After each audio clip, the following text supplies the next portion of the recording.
crois que dans la vie de l'Église, dans la vie des enfants de Dieu, il y a des moments solennels. Il faut ne pas prendre à la légère, au contraire, les considérer, parce que Dieu, quand il parle, quand il nous avertit, c'est toujours pour notre bien.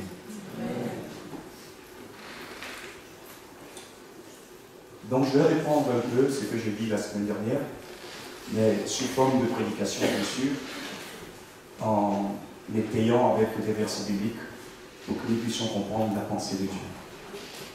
Certains n'étaient pas là non plus dans cette occasion de pouvoir aussi entendre ce que Dieu veut nous dire.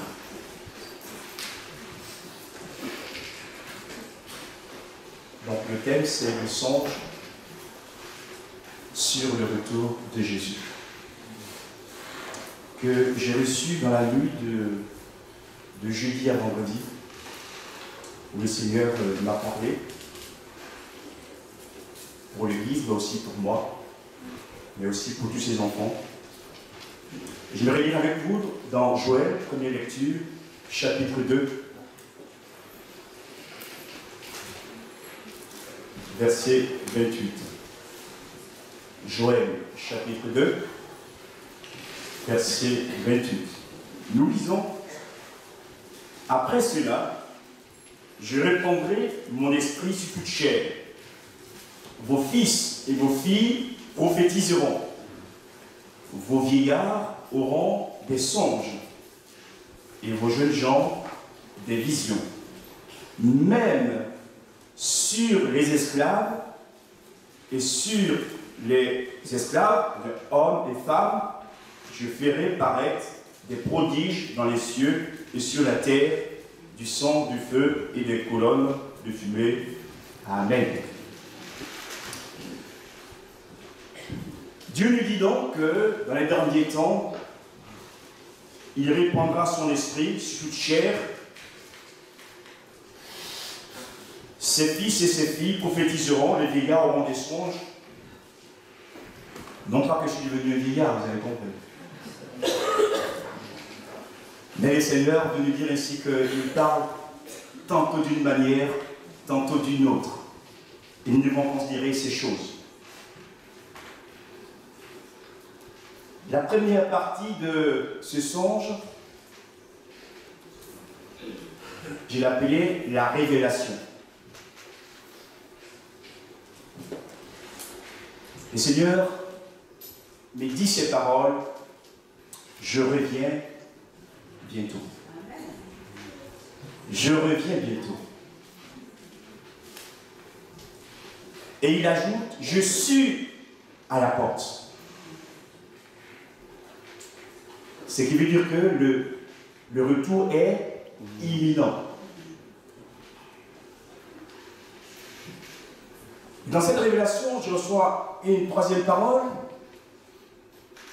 et il me dit ceci par son esprit: beaucoup ne sont pas prêts.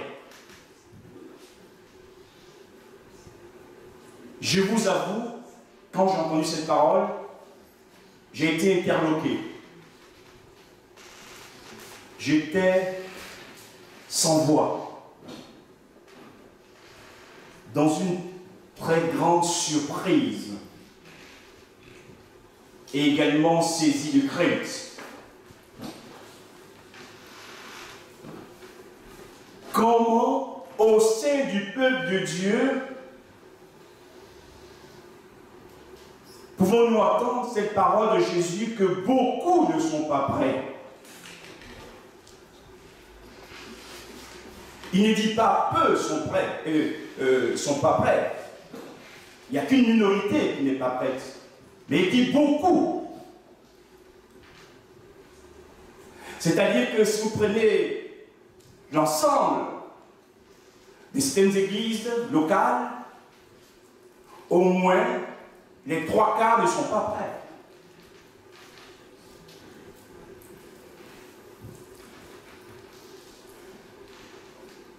J'avais cette crainte dans mon cœur.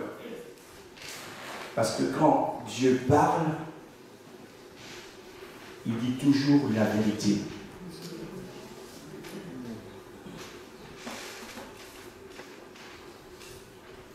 Deuxième point que j'appelle les conseils. Il me donne des conseils après la révélation.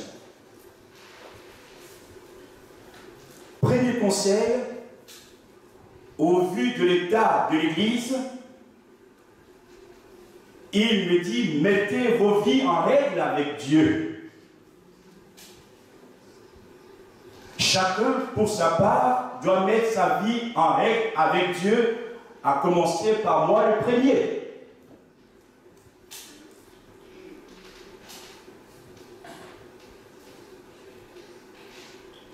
Deuxième conseil, il dit, aimez-vous les uns les autres.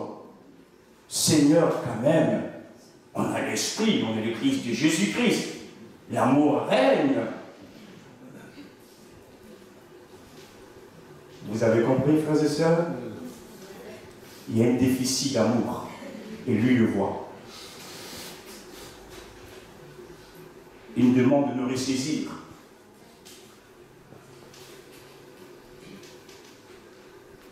Bien sûr, il comprend nos affinités. Mais ce qu'il veut, ce n'est pas des clans. C'est que nous soyons ensemble. Que nous nous aimions véritablement, sincèrement, sans hypocrisie. Du plus petit au plus grand. Du plus riche au modeste. Parce que nous formons ensemble les membres du corps de Christ. Troisième conseil, encouragez-vous les uns les autres. Encouragez-vous. Dans la Bible, il y a un homme qui s'appelle Barnabas, qui est appelé le fils d'exhortation. Le mot exhortation signifie encouragement. Lorsque Saul d'État s'est converti et que l'Église connaissant son passé avait des craintes le concernant, personne ne voulait de lui. Et c'est Barnabas qui va le prendre et l'amener à Jérusalem. C'est lui qui va le présenter aux apôtres et leur dire que cet homme, si le passé a été négatif, il va être entre les mains de Dieu une source d'encouragement. Amen. Apprenons à nous encourager.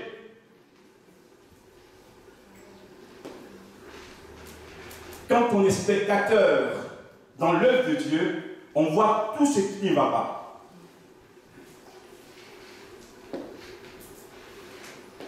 C'est comme un maçon qui travaille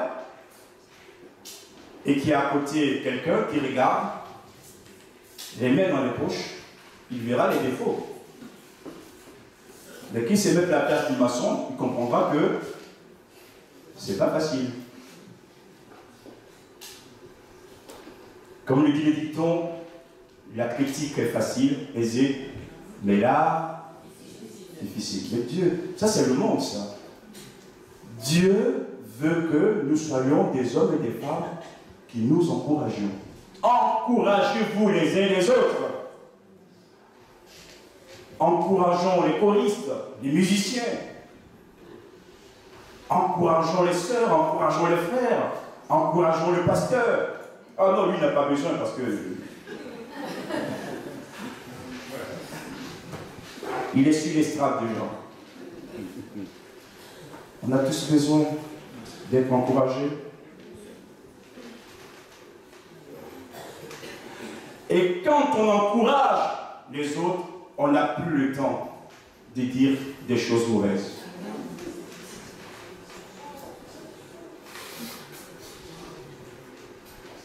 Quatrième conseil. C'était clair et précis. Jésus est appelé la lumière.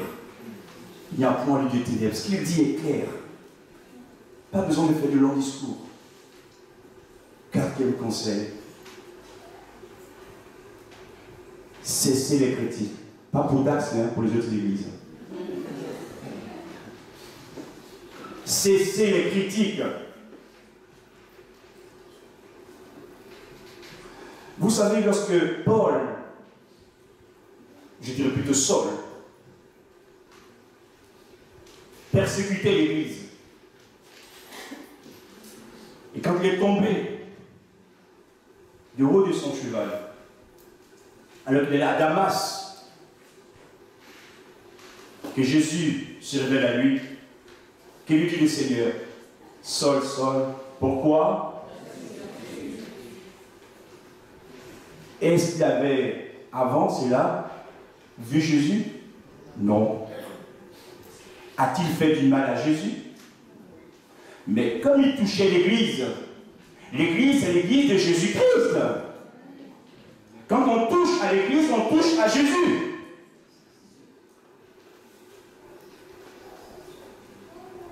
Et lui dira, il te sera dur de régimer contre les aiguillons.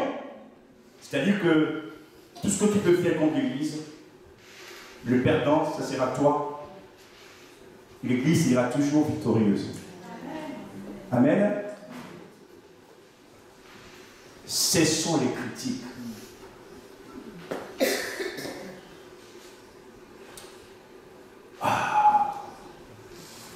Même le matin, quand on s'élève, déjà, au niveau du temps,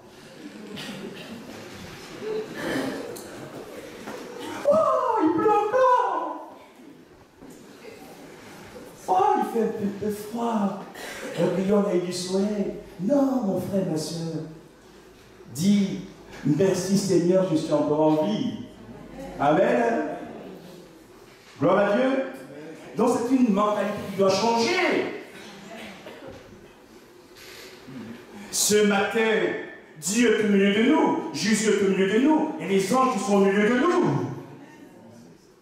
Gloire à Dieu. Et quand on a la bonne vision, alors on peut comprendre, et il est là pour donc faire les choses comme Dieu l'attend.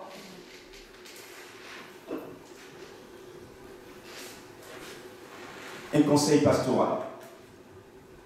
Lorsqu'un frère, une sœur, une situation te déplaît, au lieu de passer ton temps à critiquer, un conseil que je te donne, mon frère, ma sœur, prends le temps de prier pour les personnes, la situation. Gloire à Dieu, Dieu va agir. Je me souviens de cette histoire dans une église où une personne prêtait souvent ses livres et des cassettes aussi, elle postait des cassettes et à des chrétiens, des chrétiennes de l'église, et chaque fois les livres et les cassettes ne lui révélaient pas. C'était un prêt. Il a commencé à maugréer, c'est pas possible que ce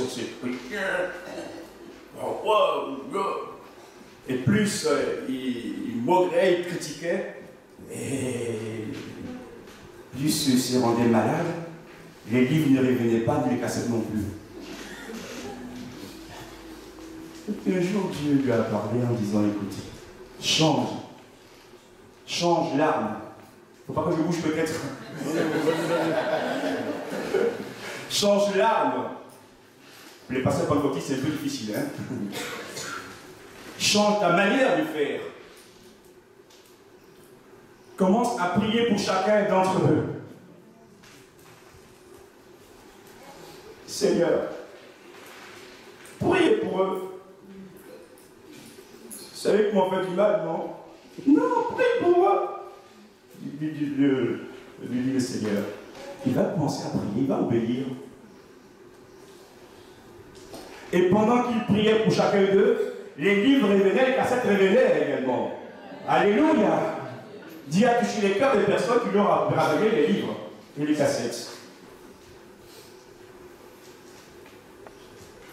Je vous en supplie. Je nous en supplie. Cessons les critiques. Ça fait trop de ravages et de dégâts. Il y a quelqu'un qui joue cette fonction, c'est le diable, l'accusateur. C'est son travail. Et puis, devant ces choses, on est touché, on est bouleversé. on est tout petit, on a envie de se cacher. Et le Seigneur me dit, je vous fais cette promesse. Après l'état des lieux, les conseils, on aurait dit, mais non, il me fait encore une promesse. Écoutez la promesse. Il est grand, votre Dieu. Il est compatissant et miséricordieux. Et il dit, bientôt il y aura une grande moisson d'âmes dans le pays et dans le monde entier. Alléluia! Quand on fait l'état de l'Église tel que cela est présenté, on a du mal à croire. Mais Dieu nous montre que si on se ressaisit, il va nous utiliser comme son armée. On a chanté une armée qui s'élève pour pouvoir proclamer son nom et arracher des âmes de l'enfer. Alléluia! Autrement dit, si nous l'écoutons et que nous réglions les choses, nous serons entre ses mains des instruments de bénédiction pour le monde. Amen. Et je crois que c'était terminé, c'était bon, parce que... Et il me répète, je te répète, aimez-vous les uns les autres. Comme si on n'avait pas entendu. Vous savez, des fois, on écoute des enseignements sur Internet, des prédications dans les églises, ça rentre. Et il dit, je te répète, aimez-vous les uns les autres. Amen. Autrement, c'est la clé. N'a-t-il pas dit aussi, à ceci, tous connaîtront que vous êtes mes disciples, si vous vous aidez les uns les autres.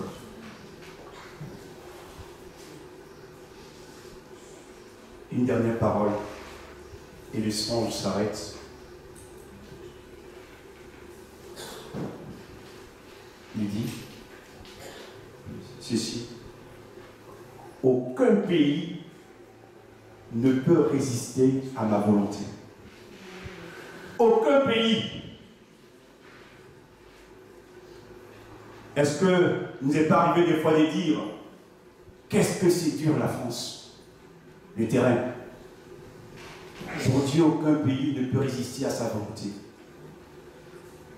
Même d'une pierre, d'un rocher le plus dur, il fait jaillir de l'eau. Alléluia. Mais il faut obéir à sa voix, obéir à ses conseils, entendre sa parole et la mettre en pratique. Je bénis le Seigneur pour le groupe de louanges. Depuis quelque temps, nous entraîne à l'adoration. On sent un renouveau. Et ça fait plaisir d'adorer et célébrer le Seigneur. On va faire une deuxième lecture dans Luc chapitre 17.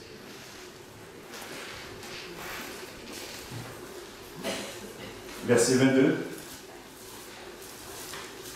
à 36. Et il dit aux disciples, des jours viendront où vous désirerez voir des jours du Fils de l'homme, et vous ne le verrez point. On vous dira, il est ici, il est là, n'allez pas, ne courez pas après.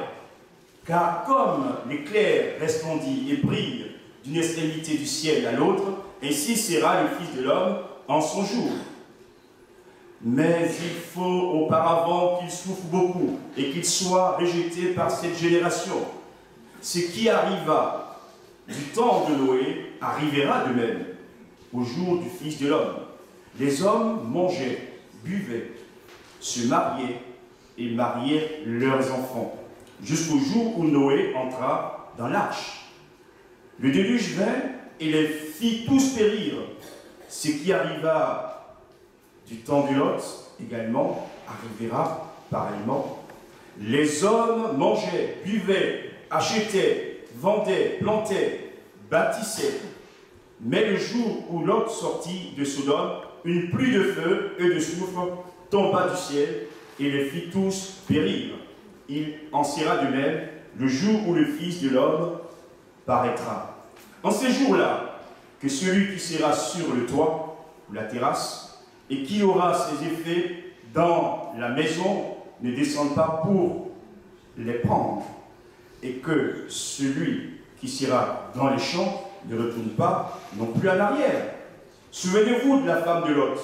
Celui qui cherchera à sauver sa vie la perdra, et celui qui la perdra la sauvera, la retrouvera. Je vous le dis, en cette nuit-là, de deux personnes qui sont dans un même lit, l'une sera prise et l'autre laissée. De deux femmes qui moudront ensemble, l'une sera prise et l'autre laissée. De deux hommes qui seront dans un champ, l'un sera pris et l'autre laissé. Amen. Ça nous parle, ce texte nous parle d'enlèvement de l'épouse de l'Église. Longtemps, ce passage, nous l'avons interprété pas correctement. Parce que on disait que les personnes qui n'ont pas été enlevées étaient des inconvertis. Et même deux prédicateurs sont allés très loin en disant que ce seraient les Juifs. Ce qui n'est pas la bonne interprétation. Et je voudrais attirer votre attention au verset 22. À qui Jésus s'adresse? Jésus s'adresse aux disciples. Donc il parle aux croyants.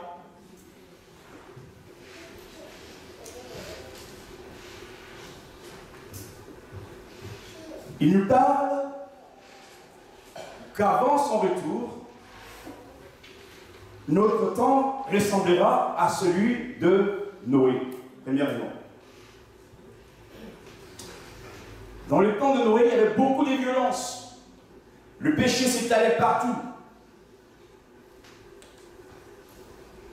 Jusqu'au jour où le déluge est arrivé et les a emportés tous. Seulement 8 personnes furent sauvées. Pendant 120 ans, Noé a prêché la parole de Dieu, avertissant. On ne le prenait pas au sérieux.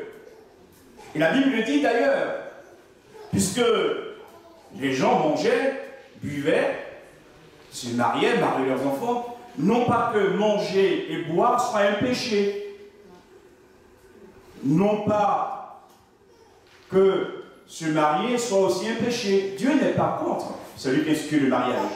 On a entendu manger, de boire. Mais ces personnes étaient dans une grande insouciance, une grande indifférence par rapport aux choses de Dieu. C'était, on pourrait dire aujourd'hui, des matérialistes.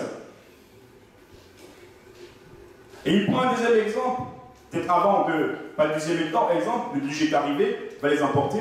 Deuxième exemple, celui de Lot. Le neveu d'Abraham. Il s'installe à Sodome et Gomorrhe. Mais il dira également un temps aussi de débauche, de péché, ne coûte pas Dieu, un monde profane. Et Sodome et Gomorrhe, vous savez ce que ça représente? La imagerie. Je ne vais pas en faire le commentaire. Jusqu'au jour où le feu, comme il dit ici d'ailleurs, une pluie de feu et de soufre tomba du ciel et les fit tous périr. Le monde de Noé a péri par l'eau, le monde de Lot, la ville et de villes Sodome et Gomorrhe par le feu et le soufre. Deux périodes qui sont caractérisées par l'insouciance. Et dans la période aussi de Lot, on mangeait, on buvait, on se mariait, on mariait les enfants. c'était... les gens sont occupés aux affaires de la vie. Et il n'y a pas de mal. Mais on ne pense pas à Dieu. On croit qu'on est éternel. On fait des plans sur la comète. Et il va prendre à la fin de ce texte 3 exemples. Et là encore, il y a une intelligence, une sagesse de Dieu qui toujours me rend humble, mais aussi me communique beaucoup de joie. Et j'ai envie de prosterner devant lui. Premier exemple qu'il prend, il s'agit d'un couple. 2 personnes qui sont dans le même lit.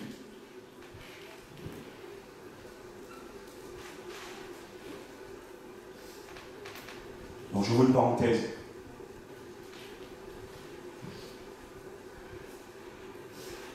Ce n'est pas 2 hommes dans le même lit, ou 2 femmes dans le même lit. C'est un homme et une femme. Vous allez voir après, il donnera d'autres exemples pour éclairer cette pensée.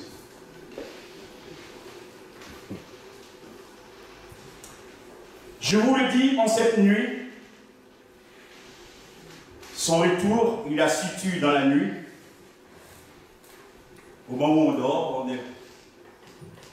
on est moins vigilant. En cette nuit-là, de 2 personnes qui seront dans un même lit, l'une sera prise et l'autre laissée.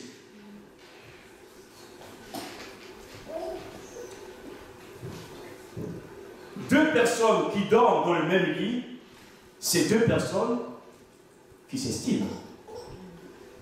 C'est 2 personnes qui s'aiment. C'est 2 personnes qui partagent des choses ensemble. C'est 2 personnes qui s'apprécient,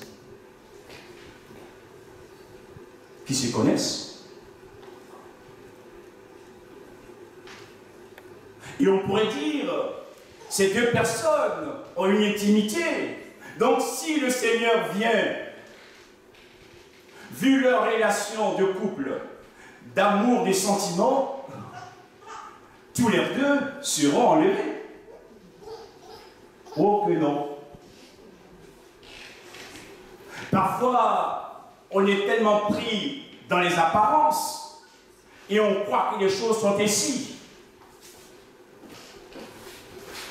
J'aimerais quand même vous rassurer, parce que même si je suis prophète de Dieu, il y a des limites à ne pas dépasser.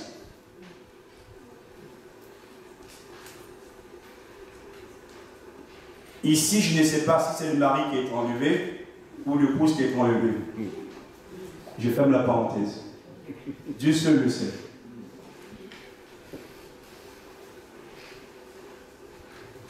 Ça veut dire que l'amour qu'on a pour l'autre ne suffit pas à nous rendre prêts à être enlevés. Sur terre, c'est bon. Mais dans les choses de Dieu, pour être enlevé, il faut être né de nouveau, marcher dans les voies du Seigneur, obéir à l'Esprit de Dieu, et ce n'est pas l'Esprit que vous êtes enlevé. Une sœur m'a dit cette semaine, pasteur, elle faisait une étude biblique, quel est le signe ou l'élément qui va permettre pour que le Seigneur nous enlève? Très bonne question. Et je lui ai répondu, mais c'est l'Esprit qui est en nous, qui va être connecté à l'Esprit de Dieu, qui fait qu'on est enlevé. Amen. Donc certains parlent de Jésus, mais font des choses, mais n'ont pas l'Esprit de Dieu. C'est que de l'apparence. Et on va se perdre. Et si Dieu nous dit ces choses, frères et sœurs, ce n'est pas pour nous juger ni condamner, c'est pour que nous puissions nous repentir et changer afin de venir à lui. Et ne pas surtout rester Parce que ce n'est pas le but du message ce matin. Ceux qui vont rester, c'est qu'on vit en ce moment, c'est du gâteau. Ça sera difficile et pire avec l'entreprise. Il vaut mieux partir. Amen. Même si votre compte bancaire est plein, il vaut mieux partir. Amen. Un peu d'humour, ça fait du bien aussi. Deuxième exemple, les deux femmes. Donc dans l'enlèvement, on voit que c'est le jour de la séparation. Dieu sépare ceux qui sont pour lui, avec lui, et ceux qui ne sont pas, qui restent. Et là, c'est l'exemple de deux femmes. Deux femmes. De deux femmes qui moudront, donc qui écraseront le grain, ensemble, l'une sera prise et l'autre laissée. Voici deux femmes qui travaillent dans la même coopérative, la même association, et qui ont le même travail. Écraser le grain pour faire de la farine. Et elles sont ensemble. Et là aussi, on voit qu'elles sont proches. Elles s'apprécient, elles s'estiment. Mais la Bible dit que l'une sera prise et l'autre laissée. Notre appréciation sur l'autre ne suffit pas pour qu'ils soient enlevés ou qu'elles soient enlevées. L'appréciation qui compte, c'est celle de Dieu. Amen. C'est une femme qui travaille. Mais cela non plus n'est pas l'élément essentiel. Il faut qu'elle soit connectée avec Dieu. Et dans ces deux cas que je vais le citer, soit le mari ou la femme, ou ici une des femmes, ne peut rien pour son épouse, son mari ou pour son ami. Je veux bien que tu viennes avec moi, mais ces paroles n'auront pas de portée si la personne ne s'est pas réellement préparée pour partir avec le Seigneur. Troisième exemple, deux hommes. Premier exemple, un homme, une femme. Deuxième exemple, deux femmes. Et troisième exemple, deux hommes. Et quand je parle des femmes, les hommes pourraient dire « Ah, mais c'est compréhensible, les femmes, ça parle beaucoup. » Si l'une est restée, je ne sais pas eu ton nom. Mais il nous dit, attendez, votre tour arrive aussi, les hommes.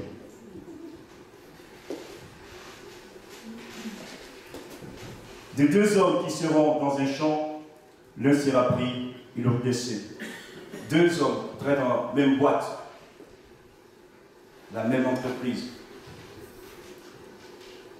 Ils travaillent ensemble, qui s'aident mutuellement. Jésus nous dit là aussi, ça ne suffit pas pour que tous les deux soient enlevés. Et ce que j'aimerais dire, que quand on sonde l'Écriture, Jésus parle à des croyants.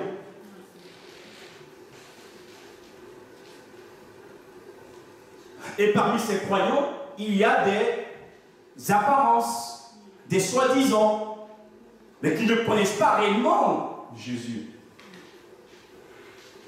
Vous savez, il y a une thèse dans la Bible qui m'a toujours interpellé. Et j'ai dit, Seigneur, je ne comprends pas toujours pourquoi il y a cette situation.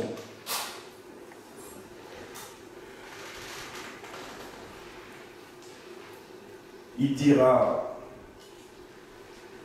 à certains prophètes, à certains qui ont fait des grands miracles, je ne vous connais pas.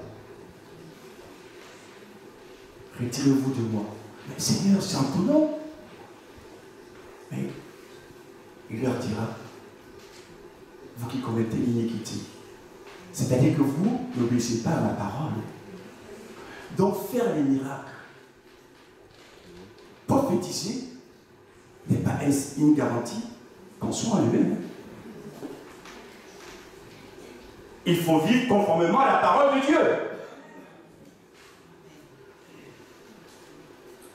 Je ferme vite la parenthèse.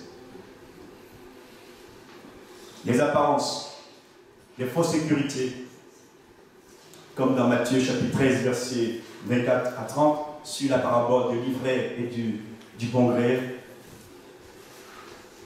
Là aussi, il faut attendre la moisson pour arracher l'ivraie. Le temps passe, donc je continue. Je vais revenir un peu en arrière sur la famille de Lot. Je vais terminer bientôt. Au départ de la famille de Lot, il y avait combien de personnes? Je vous l'ai dit. 6. Lot et sa femme, ses 2 filles, de 4, et les jambes. Il avait 2 jambes, qu'on peut trouver dans Genèse chapitre 19, versets 12 à 14, pour ceux qui prennent des notes. Au final, combien reste-t-il? 3.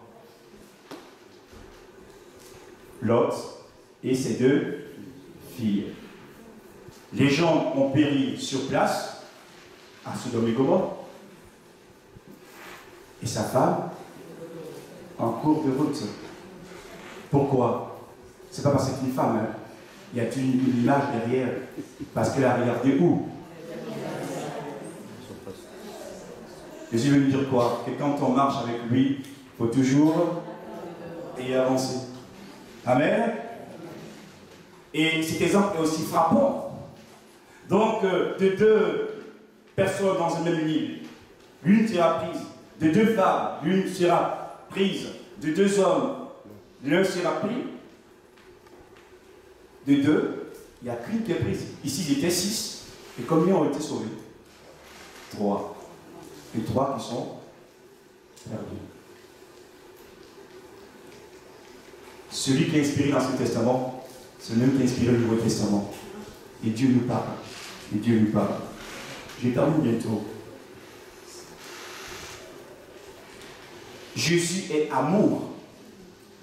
Jésus est miséricordieux. Il est compatissant. Mais comment a-t-il pu dire ici que l'une sera prise et l'autre laissée? C'est pour que nous comprenions, frères et sœurs, que dans la parole de Dieu, il y a des exigences. Et qu'on ne peut pas jouer avec le feu. Et qu'on a besoin de se ressaisir les uns les autres. Et Dieu parle. Dans une église, vous savez qu'en France, nous changeons les horaires en hiver et au printemps. Et une année, donc, il y a eu un changement d'horaire, et la personne est venue beaucoup plus tôt. Le culte commençait à 10 h, la personne est venue à 9 h. Et elle arrive, elle ne voit personne. Elle s'est dit, l'église a été enlevée. Je suis perdu.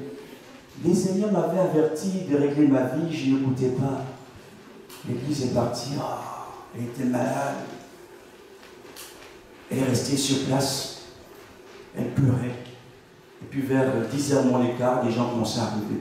Elle voit la première personne. Ah, t'es là. Ça leur fait du bien, mais elle a compris la leçon. Dernier texte qu'on va lire, ou avant-dernier, qui vaut la peine aussi. C'est cette semaine que Dieu m'a montré cette vérité. C'est dans Apocalypse chapitre 22. Je vais faire un bref commentaire et puis on lira la conclusion.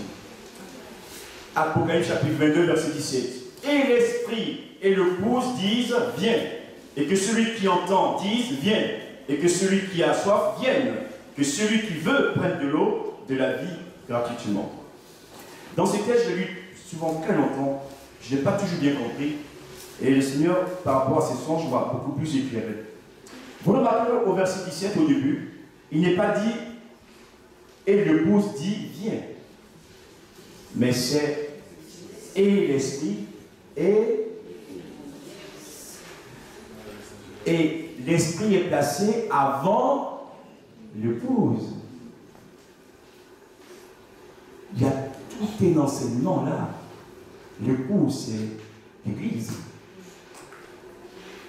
L'Église doit marcher toujours derrière l'Esprit. Même si on se dit l'époux de Jésus-Christ, on doit marcher après l'Esprit, non pas avant. Et quand on met l'épouse avant l'Esprit, on peut faire beaucoup d'erreurs. Dans tous les domaines. Ne suis-je pas chrétien, ne suis-je pas l'épouse, mais où est l'Esprit? Seigneur, éclaire-nous. Laissons l'Esprit toujours en premier. Qu'il bouleverse nos réunions, nos rassemblements, nos cultes. Soyons obéissants, laissons-le diriger les choses. Et nous verrons la gloire de Dieu. Conclusion. Joël, chapitre 2, versets 12 à 13. Deux versets pour conclure ce message.